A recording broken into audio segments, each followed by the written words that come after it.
আসসালামু আলাইকুম এভরিওয়ান, কেমন আছেন আপনারা সবাই? আলহামদুলিল্লাহ, আমিও ভালো আছি আপনাদের দোয়ায়। আজকে আমি আপনাদেরকে ভীষণ মজার একটা থাই স্যুপ বানিয়ে দেখাবো, যেটা একদম রেস্টুরেন্টের মতো। আমার মনে হয় রেস্টুরেন্ট থেকে কোনো অংশে কম হবে না টেস্টের। আমার মনে হয় রেস্টুরেন্ট থেকেও বেশি মজা হয়েছে আমার এই থাই স্যুপটা। আর যেহেতু আমি যা ব্যবহার করেছি সবই আমার হাতে বানানো, তাই তো চলুন তাহলে দেখে নিই পুরো ভিডিওটি। এর জন্য আমি এখানে আমার হাতে বানানো 1 কাপ টমেটো সস দিয়ে দিচ্ছি। এরপর দিয়ে দিচ্ছি 1 কাপ মুরগির বুকের মাংস ছোট ছোট করে কেটে।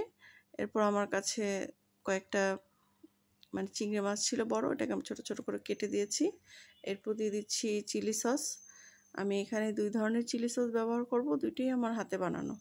আপনারা চাইলে শপিং মল থেকে চিলি সস কিনতে পাওয়া যায়, ওটাও দিতে পারেন, কোনো সমস্যা নেই। এরপর আমি এখানে দিয়ে দিব ডিমের কুসুম। আমি এখানে হাঁসের ডিমের কুসুম দিয়ে দিয়েছি, আপনারা চাইলে মুরগির ডিমের কুসুমও দিতে পারেন। এরপর আমি দিয়ে দিব এখানে কর্নফ্লাওয়ার। আমি যতটুকু বানাবো আমি ওই পরিমাণ মতো সব কিছু দিয়ে দিচ্ছি, আপনারা পরিমাণটা দেখে বুঝে নেবেন। এরপর আমি এখানে দিয়ে দিব কালো গোলমরিচের গুঁড়া, এটা কিন্তু অবশ্যই দেওয়ার চেষ্টা করবেন। এরপর দিয়ে দিচ্ছি 2 চামচ পরিমাণ সয়া সস। এরপর দিয়ে দিচ্ছি 1 চামচ ওয়েস্টার সস। এরপর আমি দিয়ে দিচ্ছি স্বাদ মতো লবণ। এরপর দিয়ে দেবো একদম ফ্রেশ থাই পাতা। থাই পাতাটা তো অবশ্যই দিতে হবে থাই স্যুপে। এরপর দিয়ে দিচ্ছি কিছু কাঁচামরিচ, কিছু আস্ত আদা কুচি। এরপর দিয়ে দিচ্ছি চিনি, আমি এখানে 2 চামচের মতো চিনি দিয়েছি। এরপর দিয়ে দিচ্ছি ভিনেগার। এখন আমি সব উপকরণগুলো খুব ভালো করে মাখিয়ে নিব। এতটাই মজা ছিল এই থাই স্যুপটা, কি আর বলবো, একদম টক ঝাল মিষ্টি। যেহেতু আমার সসটাও একদম নাগা, এই জন্য হয়তো বা বেশি মজা হয়েছে। খুবই মজা হয়েছিল স্যুপটা খেতে, মুখে দেওয়ার সঙ্গে সঙ্গে একটা আলাদা একটা টেস্ট। এরপর আমি এখানে পরিমাণ মতো পানি দিয়ে দিব।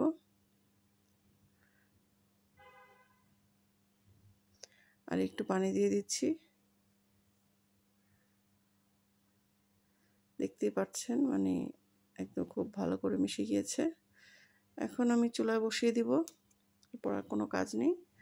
এখন আমি নেড়ে চেড়ে রান্না করে নিব 15 মিনিটের মতো, তাহলেই কিন্তু আমাদের এই থাই স্যুপটা রেডি হয়ে যাবে। কালারটা এত সুন্দর হয়েছে, দেখে নিশ্চয়ই বুঝে গিয়েছেন যে একদম রেস্টুরেন্টের মতো সুন্দর কালার হয়েছে। বিশ্বাস করেন, খেতেও কিন্তু একদম রেস্টুরেন্টের মতো হয়েছে। আর মুখে দেওয়ার সঙ্গে সঙ্গে কেমন একটা টক ঝাল মিষ্টি একটা কি বলবো, খুবই মজার একটা ফ্লেভার আসছিল। তো সবাই খেয়ে খুব খুশি হয়েছে, বলেছে অনেকই মজা হয়েছে স্যুপটা। আর আমি তো এই থাই স্যুপের এতই পাগল, বুফে কোথাও অনুষ্ঠানে খেতে গেলে আমি থাই স্যুপ খেয়েই পেট ভরে ফেলি। আমার এতটাই পছন্দ থাই স্যুপ। মানুষের বৃষ্টি হলে খিচুড়ি খেতে ইচ্ছা করে, আর আমার এই থাই স্যুপ খেতে ইচ্ছা করে, বুঝেন অবস্থা। এরপর আমি চুলাটা অফ করে দিয়েছি।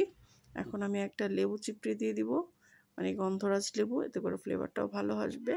আর খেতেও কিন্তু একদম টকটক একটা ভাব লাগবে, অনেক মজা লাগবে খেতে।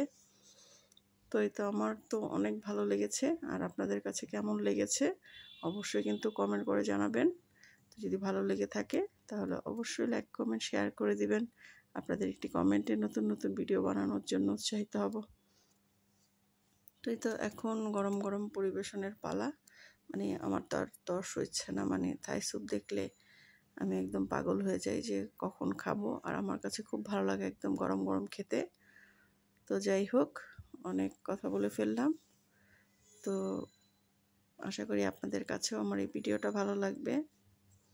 আর যদি ভালো না লাগে তাহলে একদম গ্যারান্টি দিয়ে বলতে পারি, আমাকে অবশ্যই কমেন্ট করে জানাবেন যে একদম রেস্টুরেন্টের মতো হয়নি, তাহলে আমি কিন্তু এটার দায়ী হব। আমি একদম গ্যারান্টি দিয়ে বলছি, এটা রেস্টুরেন্টের থেকেও বেশি মজা হয়েছে। তো এই তো এখন পরিবেশনের পালা। তো সবাই ভালো থাকবেন, অনেক বেশি সুস্থ থাকবেন। আজকে এ পর্যন্তই। আল্লাহ হাফেজ।